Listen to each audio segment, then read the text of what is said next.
tignan natin ang katotohanan na hindi masyadong pinag-uusapan ng mainstream media. Maraming Amerikano ngayon ang nagsasabing pwedeng i-invade ng Estados Unidos ang Mexico dahil sa drug cartels. Pero ito ang realidad na kailangan nating maintindihan bilang mga estudyante ng geopolitics. Ang Mexico ay hindi Venezuela. Hindi ito simpleng bansa na pwedeng durugin ng military intervention. Una sa lahat, ang Mexico ay may 130 milyon na populasyon, 2 beses ng France, 3 beses ng Canada. Ang kanilang hukbo ay may 277,000 active personnel, may sariling defense industry, at may decades ng counterinsurgency experience laban sa mga kartel. Pangalawa, ang Mexico ay kabilang sa USMCA, ang pinakamahalagang trade agreement ng Amerika na naghahatid ng 780 billion na kalakalan taon-taon. Ang ekonomiya ng Texas, California at Arizona ay direktang nakasalalay sa manufacturing chains na dumaraan sa Mexico. Pangatlo, at ito ang pinaka-critical, ang Mexico ay sovereign nation na may diplomatic relations sa China, Russia at Latin America. Ang pag-atake dito ay magbubukas ng Pandora's box na magpapahina sa moral authority ng Estados Unidos sa buong mundo. Alamin natin kung bakit ang military invasion sa Mexico ay strategic impossibility na magdudulot ng catastrophic consequences para sa American hegemony at global order. Tignan natin muna ang historical context na kailangan nating maintindihan. Noong 2019, sinabi ni dating Presidente Trump na gusto niyang i-designate ang Mexican cartels bilang foreign terrorist organizations. Parang simple lang pakinggan, pero ang implication niyan ay napakalalim. Kapag terrorist organization ang tawag mo sa isang grupo sa ibang bansa, binubuksan mo ang posibilidad ng military intervention. At ngayong 2025, mas malakas na ang rhetoric na ito. May mga kongresista sa Estados Unidos na lantarang nagsasabing kailangan ng military action sa Mexico. Pero ang tanong na dapat nating itanong, bakit hindi nila kayang gawin ito? Bakit hanggang salita lang sila? Ang sagot ay nakabaon sa geographical reality na hindi kayang baguhin ng kahit sinong superpower. Ang Mexico ay may 1,154 kilometers na border sa Estados Unidos. Hindi ito Iraq na malayo at isolated. Hindi ito Afghanistan na landlocked at mahirap ang logistics. Ang Mexico ay direktang katabi ng Amerika at ang ibig sabihin niyan, ang anumang conflict doon ay direktang makakaapekto sa American soil. Isipin mo lang, may 12 milyong Mexican Americans na nakatira sa Estados Unidos.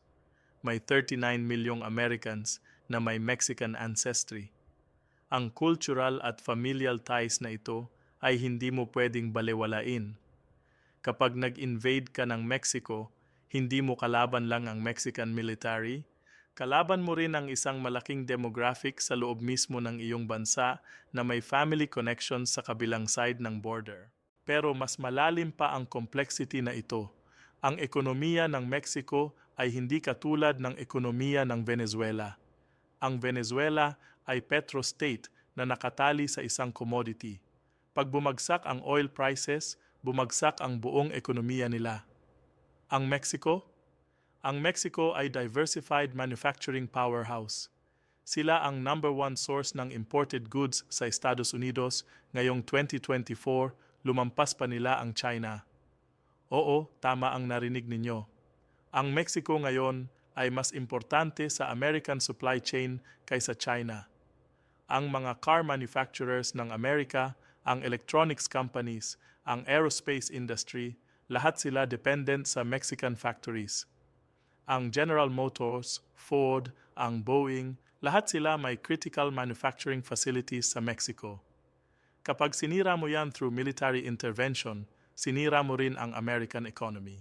At dito papasok ang USMCA, ang United States-Mexico-Canada Agreement na nag-replace sa NAFTA. Ang treaty na ito ay hindi simpleng trade agreement.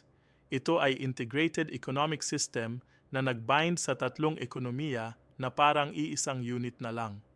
Ang annual trade volume ay umabot na ngayon ng almost $800 billion. Kapag nag-invade ang Amerika ng Mexico, automatic na violated ang treaty na yan. Ang Canada ay mawawalan ng tiwala. Ang international investors ay tatakas. Ang global markets ay mag-crash. Hindi lang American at Mexican economy ang maaapektuhan, ang buong North American economic bloc ay magiging unstable. At sa panahon ngayong ang Amerika ay nakikipagtunggali sa China para sa economic dominance, kakayanin ba nilang sakripisyuhin ang kanilang pinakamalapit na economic ally? Pero tingnan pa natin ang military dimension ng problema na ito. Maraming Americans ang nag-assume na dahil superpower sila, kayang-kaya nilang dumurog ng Mexico sa loob ng ilang linggo. Pero yan ang exact na assumption na nagpahirap sa kanila sa Vietnam, sa Iraq at sa Afghanistan. Ang Mexico ay may terrain na napakahirap para sa conventional military operations. May Sierra Madre Mountains, may deserts, may jungle areas sa south. Ang cartels na pinag-uusapan nila, mga grupo na yan, ay naka-entrench na sa mga community na yan for decades. May local knowledge sila, may local support network, at may sophisticated weapons na galing mismo sa Estados Unidos. Ironic, hindi ba? Ang mga baril na gagamitin ng Mexican resistance ay yung mga binenta mismo ng American gun manufacturers. At ang Mexican military, wag nating balewalain yan. May 277,000 active personnel sila, may 81,500 reserves, at halos 50,000 paramilitary forces. Mayroon silang sariling defense industry na nakakaproduce ng small arms, armored vehicles, at ammunition. Mayroon silang F-5 fighter jets, attack helicopters, at modern artillery systems. Hindi sila Afghanistan na armed lang ng AK-47s at improvised explosives. Ito ay modernized military force na may decades ng experience sa counterinsurgency operations. Ang Mexican Marines, ang special forces nila, recognized sila internationally bilang highly capable units. Nag-training yan kasama ang US Navy SEALs, kasama ang British SAS. Alam nila ang tactics ng Western militaries dahil nag-train sila diyan. Pero ang pinaka-critical factor dito, ang factor na hindi kayang i-quantify ng military analysts ay ang nationalism ng Mexican people. Isipin natin ang history ng Mexico at Estados Unidos. Noong 1846 to 1848, may Mexican-American War. Ninakaw ng Amerika ang kalahati ng teritoryo ng Mexico. Ang California, Texas, Nevada, Utah, Arizona, New Mexico, parts ng Colorado, Wyoming, Kansas, at Oklahoma, lahat yan dating teritoryo ng Mexico. Yan ay open wound pa rin sa Mexican consciousness. Kaya kapag ang Amerika ay nag-invade ulit ng Mexico, hindi yan tatanggapin ng ordinary Mexicans bilang liberation. Yan ay titingnan nila bilang second conquest, bilang continuation ng historical aggression ng Amerika laban sa kanilang bansa. At ang nationalism na mabubuo doon, yan ay unprecedented. Yan ay mag-unite ng lahat ng factions sa Mexico, maging ang cartels pa laban sa common enemy. Tingnan natin ang Venezuela para makita natin ang contrast. Ang Venezuela ay naging failed state dahil sa combination ng corruption, mismanagement at economic sanctions. Ang ekonomiya nila ay collapsed. Ang inflation rate nila ay umabot ng millions of %. Ang infrastructure nila ay crumbling. Ang military nila ay demoralized, underpaid at kulang sa equipment. Ang populasyon nila ay 28 million lang at majority nito ay desperado na dahil sa humanitarian crisis. Kaya nga maraming Venezuelans ang tumakas na papuntang Colombia, papuntang Peru, papuntang Chile. Yan ang type ng country na vulnerable sa intervention dahil wala ng internal cohesion, wala ng functioning institutions. Pero ang Mexico ay may functioning government, may growing economy, may stable institutions, at may patriotic population na willing mag-defend ng kanilang sovereignty. At dito pa lang, hindi pa natin napag-uusapan ang international dimension. Ang China ngayon ay pinakamalaking trading partner ng Mexico pagdating sa Asian imports. Ang Chinese investments sa Mexico ay lumalaki every year. May infrastructure projects sila doon, may manufacturing facilities, may telecommunications networks. Kapag nag-invade ang Amerika ng Mexico, ano sa tingin ninyo ang gagawin ng China? Siyempre, gagamitin nila yan bilang propaganda tool. Sasabihin nila sa buong mundo, tingnan ninyo ang hypocrisy ng Amerika. Sinasabi nila na sila ang defender ng rules-based international order, pero ini-invade nila ang kapitbahay nila without provocation. Ang Latin American countries, ang African nations, ang Asian countries na skeptical na sa American intentions, lalo silang magtitiwala sa China kaysa sa Amerika. Ang Russia din, kahit occupied sila sa Ukraine, gagamitin din nila yan. Magsusupply sila ng intelligence sa Mexico, magsusupply ng diplomatic support sa UN, baka magsusupply pa ng weapons through backdoor channels. Ang Iran, ang North Korea, lahat ng countries na antagonistic sa Amerika, makikita nila yan bilang opportunity na pahinain ang Amerika. At ang Amerika, sa middle ng lahat ng yan, paano nila susuportahan ang Israel? Paano nila ko-contain ang China sa Indo-Pacific? Paano nila susuportahan ang NATO kung ang resources nila ay nakafocus sa isang grinding war sa Mexico na katabi lang nila? Ang logistics pa lang ng invasion na yan ay nightmare. Isipin natin, kailangan mong mag-deploy ng hundreds of thousands of troops sa border. Kailangan mong isecure ang supply lines mo.